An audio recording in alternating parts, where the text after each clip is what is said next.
కొండారెడ్డి అనే సబ్జెక్ట్ జగన్ కు జలకిచ్చిందా? ఇది ఇప్పుడు తాజా పొలిటికల్ మ్యాప్ మీద ఎర్ర రంగు అక్షరాలతో కదులుతున్న ప్రశ్న. ఇదేదో ఓబుళాపురం మైనింగ్ కేసు, గాలి సోదరుల వ్యవహారం, నాకేం సంబంధం అంటూ జగన్ దులపరించేసుకోవచ్చు గాక. కానీ అదేమంత సులభంగా వదిలిపోయే విషయం కాదని కాస్త లోతుగా ఆలోచించిన వాళ్ళు చెప్తారు.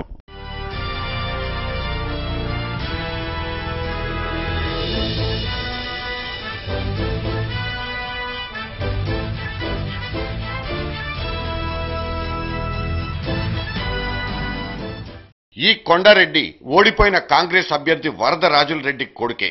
ఒకప్పుడు వైఎస్ అనుచరుడిగా వరదరాజుల రెడ్డి రాజకీయాలు తెలిసిన వాళ్లకు సుపరిచితుడే. కడప ఫ్యాక్షన్లు తెలిసినవాడే. ఆయన కొడుక్కి వైఎస్ కొడుక్కి అయితే మ్యాచ్ ఫిక్సింగ్ అవ్వాలి, లేదా టగ్ ఆఫ్ వార్ అయినా కావాలి.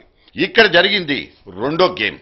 నువ్వెంతంటే నువ్వెంతనే దాకా కథ వెళ్ళిందనేది పై పై వివరాలు చూసే వాళ్లకు ఇట్టే అర్థమవుతుంది. నేనేదో వ్యాపారం చేసుకునేవాణ్ణి, నన్ను ఇబ్బంది పెట్టారు, నాకు దక్కాల్సిన గనుల్ని గాలికి దోచిపెట్టడం అన్యాయమన్నది కొండారెడ్డి వెర్షన్. అందుకు కోర్టు గుమ్మం తొక్కినా ఆ తర్వాత కాగితాల మీద కాంప్రమైజ్ అయ్యి కోర్టు నుంచి దూరం జరిగింది ఆయనే. జరిగిందేదో జరిగిపోయింది. ఇంకో రకంగా టైం వచ్చినప్పుడు మళ్లీ వేరే ఏదైనా చూసుకుందామని కొండారెడ్డి లెక్కలేసుకుని ఉండొచ్చు కాక. కానీ సిబిఐ ఆ లెక్కల్లో బొక్కల్ని వెతకకుండా ఉండలేదు కదా. నిన్ను ఆ యువనేత బెదిరించాడా లేదా, బెదిరిస్తే ఆ మాట రేపు కోర్టులో సాక్ష్యంగా చెప్తావా లేదా అన్నది సిబిఐ ఆలోచనగా ఉంటుంది. అందుకే అతన్ని జాగ్రత్తగా కాపాడుకుంటోందన్నది చెప్పకనే చెప్తున్న వ్యవహారం. కొండారెడ్డి అసలు ఏమన్నారు? ఆయన మాటల్లోనే. సిబిఐ వాళ్ళు సమన్స్ నాకు 3 months క్రితమే సమన్స్ సర్వ్ చేసినారు. సమన్స్ సర్వ్ చేసిన తర్వాత ఒక్కోసారి పిలిచినప్పుడంతా వాళ్ళు చేసిన ఎంక్వైరీకి వాళ్ళు అడిగిన వాటికి సమాధానాలు చెప్పొచ్చా. నిన్న కూడా అవసరమైతే కాన్ఫరెన్స్ రూమ్లోకి రావాల్సి వస్తుంది, నువ్వు ఎంక్వైరీ ఇద్దరి సమక్షంలో కూడా అవసరమైతే ఎంక్వైరీ చేస్తామన్నారు. నేను ఉంటాను సార్ అని చెప్పాను. దానికి ప్రిపేర్డ్గానే వెళ్ళాను. బట్ తర్వాత నాకు జగన్ వెళ్ళిపోయిన తర్వాత తెలిసింది నాతో అవసరం లేదని, నన్ను ఎంక్వైరీ చేయలే. అంటే కొండారెడ్డి ఉన్నారు అన్న చెప్పేదాకా జగన్ నాకెవరో ఆ వ్యక్తి తెలియదు అని అన్నమాట వాస్తవన్నా? సిబిఐ వాళ్ళు అట్లాంటిది అన్న మీకు చెప్పారా? మిమ్మల్ని ఏమైనా జగన్ విచారించడం వల్ల మిమ్మల్ని ఒకసారి లోపలికి రమ్మని ఏమైనా పిలిచారా? జగన్ని విచారించడం ఒకసారి నన్ను మనిషిని పెట్టి పంపించారు. కాన్ఫరెన్స్ రూమ్ డోర్ దగ్గరికి వెళ్ళేటప్పటికి మళ్ళీ అక్కర్లేమని చెప్పారు. కానీ ఈరోజు వైఎస్ఆర్ కాంగ్రెస్ పార్టీ అంటుంది మీరు వేరే పార్టీలో చేరారు, వరదరాజు రెడ్డిని సరిగా గుర్తించినందువల్ల, జగన్ నుంచి కొద్దిగా దూరమైనందువల్ల, అంటే మీ ఫాదర్ మొదట్లో వైఎస్ఆర్ కాంగ్రెస్ పార్టీకి దగ్గరగా ఉన్నారు, దాని వ్యతిరేకత వచ్చినందువల్ల మీకు ఇట్లాంటి ప్లాన్ మీరు చేస్తున్నారన్నది వాళ్ళు ఆరోపిస్తున్నారు. దీంట్లో ప్లాన్ ఏముంది, ప్లాటింగ్ ఏముంది? ఓన్లీ ఇప్పుడు సిబిఐలో చెప్పినారు, నేను ప్రచారం కోసం రాలే. సిబిఐలో అడిగిన వాడికి సమాధానాలు చెప్పినా బయటకు వచ్చేసిన.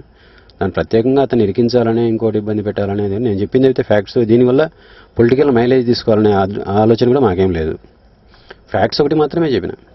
వాళ్ళ వర్షన్, ఎవరి వర్షన్ వాళ్ళు చెప్పుకుంటే దాంట్లో తప్పేం లేదు. ఎవరు మాటలు వాళ్ళు చెప్తారు కదా, తప్ప దాని గురించి నన్ను అడిగితే అర్థం. అంటే సిబిఐ మిమ్మల్ని పిలిచిందే మొదట, మీరు సిబిఐని అప్రోచ్ అయ్యారు అంటే ఎంక్వైరీ చట్ట ప్రకారం సమన్స్ సర్వ్ చేశారు నాకు. సమన్స్ సర్వ్ చేసి ప్రొద్దుటూరుకి వచ్చి మా ఆఫీస్కి వచ్చి సమన్స్ ఇచ్చిన తర్వాతనే పలానా సో డేట్ని మీరు మా ఆఫీస్లో అపేర్ కావాలంటే ఆ డేట్ని నేను వెళ్ళా. అంటే మీరు అప్లికెంట్స్లో 15 మెంబర్గా ఉన్నారు, 14 మందిని వదిలేసి మిమ్మల్ని బెదిరించారన్న దాంట్లో ఎంతవరకు అది ఎలా జరిగిందని మీరు అనుకుంటున్నారు?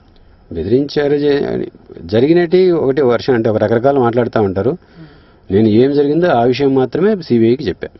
అంటే పబ్లిక్ కూడా కొంత క్లారిఫికేషన్ అవసరం. అంటే ఈ వాస్తవాలు ఇవన్నీ వాస్తవాలా లేకపోతే ఏంటి? అంటే మిమ్మల్ని జగన్ 3 సార్లు పిలిపించారని, మీరు భయపడలేదని, చివరిగా ఒకసారి పిలిచి అంటే మీరు వెళ్లకుండా మీరే ఓకే అని చెప్పి అంటే వీళ్ళతో పెట్టుకోవడం ఎందుకన్నట్లు వార్తలు వస్తున్నాయి. దాంట్లో ఎంతవరకు వాస్తవం ఉందండి? ఇది రాజకీయాలకు సంబంధం లేని విషయం.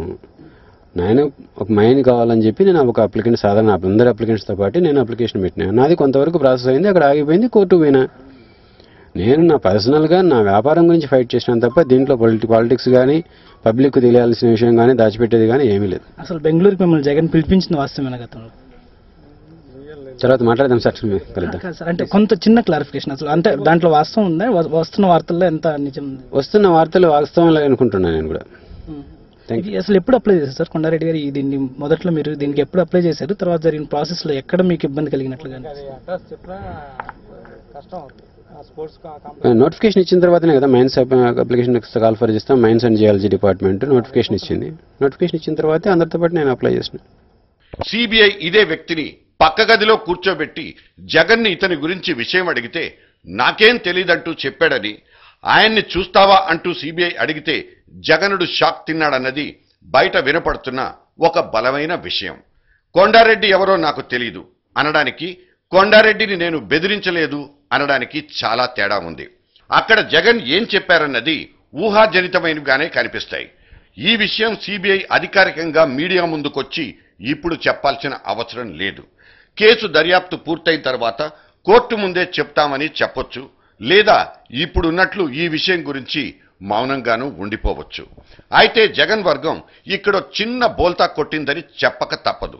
ఈ కొండారెడ్డి వ్యవహారాలు మీడియాలో వస్తే వాటిని తిప్పి కొట్టే ఉద్దేశంతో హడావిడి పడ్డ శ్రీకాంత్ రెడ్డి అనబడే ఓ వైఎస్ఆర్ కాంగ్రెస్ నాయకుడు ఈ మాటలన్నారు.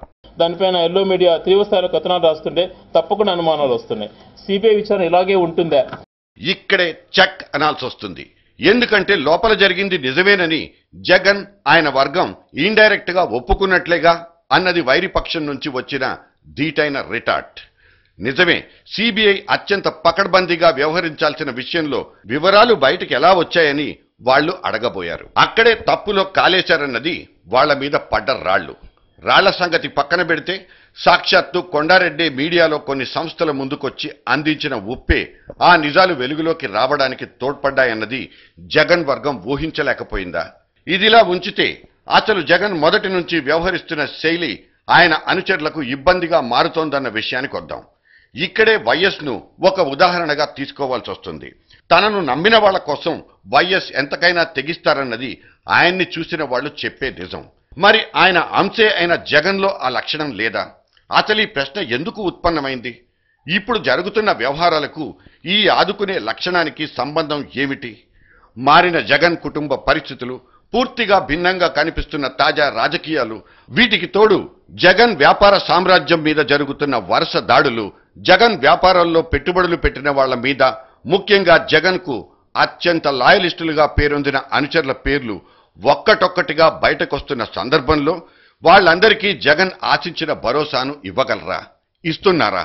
నేనున్నాననే ధీమా కల్పించగలుగుతున్నారా అన్నదే ప్రశ్న. ఎందుకంటే ఆయన ఇప్పుడున్న కష్టకాలంలో ఆయన పదే పదే దేవుడున్నాడు, ఆయనే చూసుకుంటారని చెప్తుంటారు. ఆ దేవుడి సంగతేమో కానీ ఆయన పక్కన గట్టిగా నిలబడాల్సిన ఆయన అనుచరులు రేపటి రోజున ఏం చేస్తారో, ఎలా ఉంటారోనన్నది అసలైన క్వశ్చన్. జరుగుతున్న పరిణామాలు చూస్తుంటే వాళ్ళు వాళ్ళ కేసుల్లో తలములు కలిగి ఉంటే గట్టిగా నిలబడే ఛాన్స్ ఎక్కడుంది?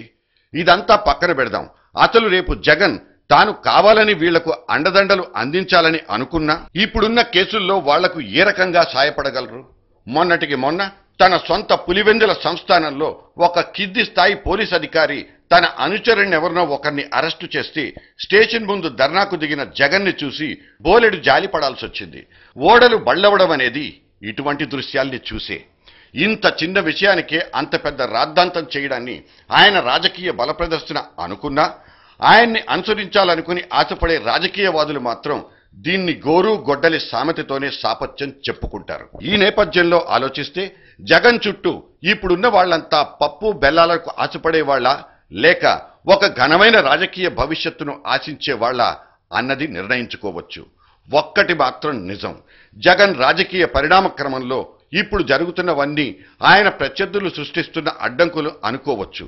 కానీ నేనలా భావించలేను. ఇప్పుడు ఈ వైకుంఠపాళిలో ఉన్న పాములన్నీ ఆయనకు ఆయనే పుట్టించుకున్నవి. అవే ఆయనకు ప్రతిబంధకాలు. ఆయన స్నేక్స్ అండ్ ల్యాడర్స్లో అన్నీ స్నేక్సే. Ladder please.